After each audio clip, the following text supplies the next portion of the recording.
Volevo solo, sono la mamma di Alberto, scusarmi con la famiglia e con il professore.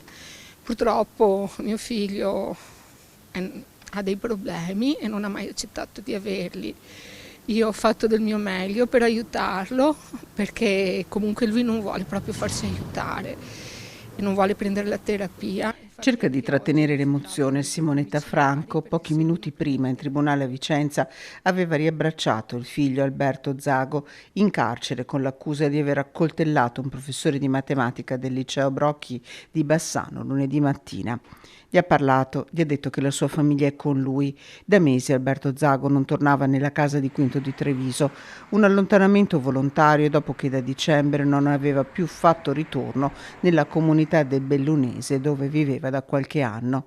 Nella voce quasi sussurrata di mamma Simonetta, la solitudine di famiglie che si trovano a convivere con una malattia che sulle spalle pesa come un macigno. Anche oggi ho rifiutato i domiciliari perché se lui non prende la terapia è cattivo e ho paura io come prima persona, come mamma. Quindi io spero solo che capisca che senza terapia lui non può vivere. Volevo scusarmi da parte mia e di mio figlio più piccolo e anche da parte sua perché lui non sa di essere così, insomma lui non si rende conto di quello che fa. Grazie.